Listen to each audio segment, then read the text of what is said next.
So it's been just over a year since I installed my wall-mounted iPad, and today I just wanted to share with you what I've learned over the course of that year, some tips and tricks, maybe some best practices for any of you guys who may have one or those who may be considering installing a wall-mounted iPad for your HomeKit setup. Let's go!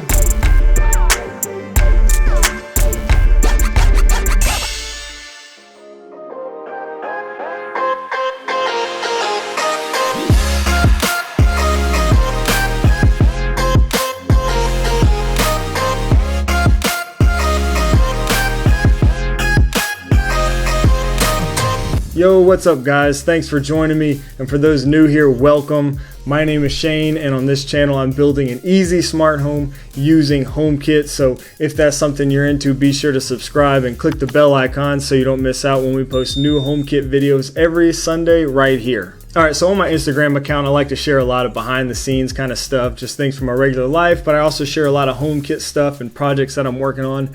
And pretty much every time that I share anything that has this wall-mounted iPad on it, I get, a number of questions about it, what apps I'm using, how I set it up, which mount I'm using, all that kind of stuff. So I figured I'll just make a video about it. So today what we're going to talk about is obviously having an iPad mounted on the wall for your HomeKit setup, but also what that's been like, in everyday use for the past year.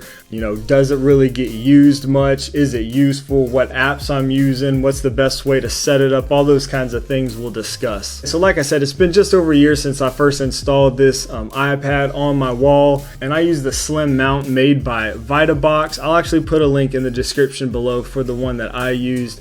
And I did actually make a video about this installation about a year ago, so I'll also put a link to that in the description if you want to see the actual installation process and kind of how I chose this particular mount. So first of all, why did I put an iPad on the wall in the first place, and why did I choose this location? So my logic was, aside from it just being pretty cool to have an iPad mounted on the wall, is I wanted an actual interface, a touch interface, a screen that my guest or especially my family could interact with, control the smart home, my accessories, lights, and all that kind of stuff at an easy central location.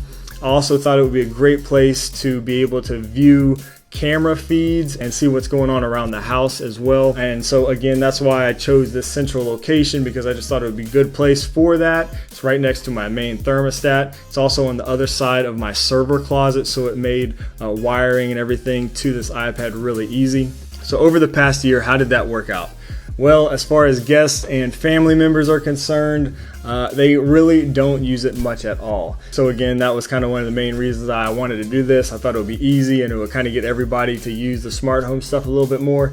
That really didn't happen. So that's been my experience with it.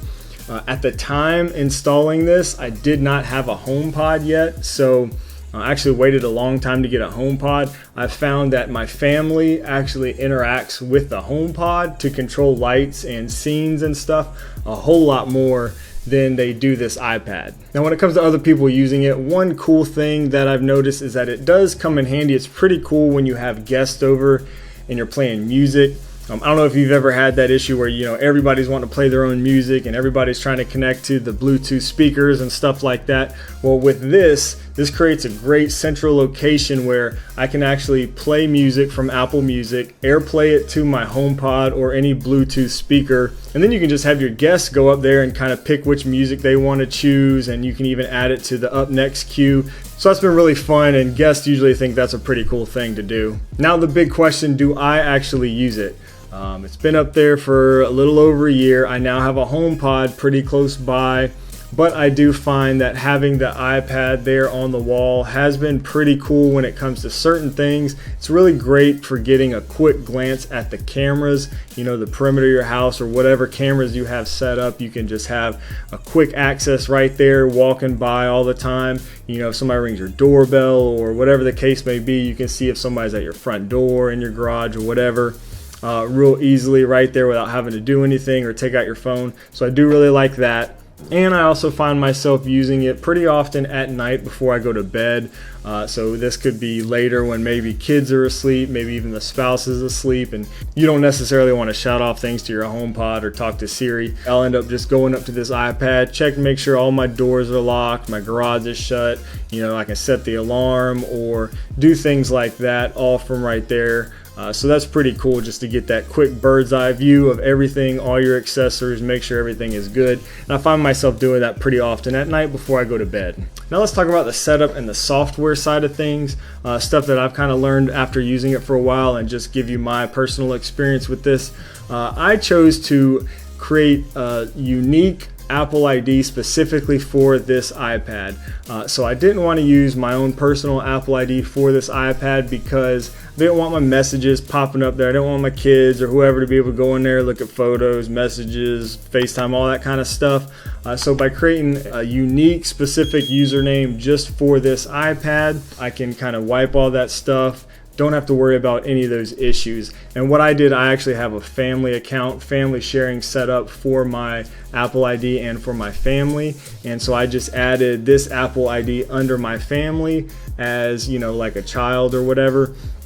And that way, if I buy apps or anything like that, I can still, get those on that iPad without having to pay an additional fee and stuff like that. So that's worked out really well. Do I keep the display always on? That's a question I get pretty often, and the answer is yes, I do. I toyed around with this idea at first for a while, cutting it off, cutting it on and everything, but it became kind of a pain, and really to get the most use out of it, I found it best just to keep it always on. Now I know that may kind of reduce the life of the iPad, but it's been almost a year now, and for the most part it's been on and haven't had any issues yet. And I should have mentioned, this is actually just an old iPad Air 2 that wasn't really getting much use anyways, so I just found a way to kind of repurpose this, put it on the wall, and now we're getting a lot of use out of it. So if that lifespan gets cut short a little bit because of the display always being on, to me it's not the end of the world. Next question I get a lot is about charging. Do you keep it always charging? Yes, I do. Again, if you watch that setup video that I did about a year ago, you'll see kind of how I set that charging up. But essentially, I'm just running a charging cable through to the other side where I have an outlet right on the other side of this wall. That's worked out fine. I actually contacted Apple when I first did all this just to make sure there wouldn't be any safety issues or any problems like that having an iPad charging all the time, and they assured me that it should not be an issue. Next question I get a lot is, what app are you using? So we'll talk about this one for a second. So I tried out a number of different apps, and I just kept going back to the Apple's Home app just because I like the interface and the simplicity of it. Some of the apps that I tried out in the process was, there's an app called the Wallflower, which looks really great. It looks amazing. For me though, just in everyday use, it wasn't that practical when it came to actually controlling my home accessories, so I ended up not sticking with that one.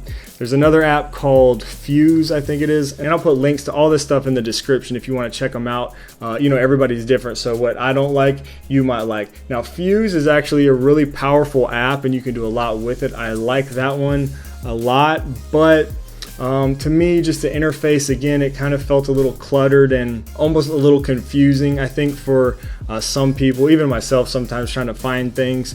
So I ended up going back to the Home app again for the simplicity. And it wasn't actually until the then Home 3 app released a big update for iOS 13, and this is now called the Home Plus app or the Home Plus 4 app. And since they released their update for iOS 13, they actually mimic the Apple Home app a lot, so you get those tiles and everything. I really like the look of it and the feel, and the reason I've actually stuck with this one because the layout is something that I like. In the accessories tab, you can actually have all of your rooms listed and displayed on the same screen, so that to me is great. That's something you can't do with the Home app, so that's why I've stuck with the Home Plus app. I kind of prioritize my rooms, and you can kind of set how you want all this to look. You can customize it a lot. You can show or hide all accessories, individual accessories.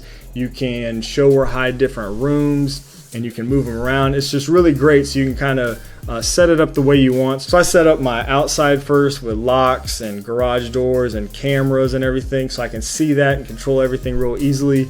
and then underneath that I'll have living room and all that stuff, and you can just kind of scroll through and you can access all of your accessories and all your rooms right there from one screen. So to me, the interface is great. Another really awesome thing about this app, and one reason why a lot of people on Instagram have asked me about this, is because of the icons. There are some great custom icons in this app. For example, I have my Roomba robot vacuum exposed to HomeKit through HomeBridge, and this app actually has a robot vacuum icon that I can use for my Roomba. So it looks awesome. They also have some really awesome Christmas icons that you can use around the holidays, you know, for your Christmas lights, Christmas trees, and things like that. So that's really cool. Now, another great one to mention and point out is the Home Cam app. This is good if you have a lot of cameras and maybe you primarily just want to display your camera feeds. If that's the case, I would definitely check out the Home Cam app. There's a feature where you can kind of see all your cameras right from one screen. You can also set up like a loop where it'll cycle through the selected cameras that you choose. So that's a really cool app. And since we're talking about the Home Cam app, the developer of that app has recently announced that he is working on a new app called the Home Wall app. So this developer has made the Home Cam app and some other great apps that I really like Home Pass and things like that. But this new app called Home Wall is going to be designed to be specifically a dashboard for your iPad, wall-mounted iPads and things like that. So that's what I'm really excited to try out on my wall-mounted iPad. So with all that said, would I recommend mounting an iPad for your HomeKit setup? You know, it kind of depends. I know that answer sucks, but it really does. I think, first of all, if you have an older iPad that's not getting much use, then I say yes. You can't really go wrong. You might as well use it. You can repurpose this thing and get some good use out of it. That's what I did. Now, you should make sure that your iPad is still new enough to where you can run the latest operating system on the iPad, because you don't want to have any issues there. Now, this is a great way to always have your HomeKit cameras on display if that's something you're interested in. Don't expect your not so tech savvy, friends and family to be too excited about using this. They'll think it's cool, but they probably won't use it on a day-to-day basis. At least that's been my experience. But I have loved using this thing myself. It doesn't get used a ton, but when it does get used, it's just really cool to have. Those quick glances at my HomeKit cameras, that quick access when I don't want to shout at Siri or something and just control some of my lights. All that stuff has been really cool, especially if you're repurposing an old iPad not getting much use. I would say go for it. So I hope that helps you out and maybe gives you some good ideas or pointers. If you have a wall-mounted iPad also, please drop some comments down below and share your experience. Maybe you have some tips or tricks, best practices that I don't know about or maybe forgot to mention. So we'd love to hear from you. Drop that down below. And if you have any questions about any of this, feel free to drop that in the comments down below as well. Again, we're releasing new HomeKit videos every Sunday right here. So if that's something you're into, be sure to subscribe. Click the bell icon so you don't miss out when those new videos are posted. Thanks so much everyone for watching, and until next week, we will see y'all later.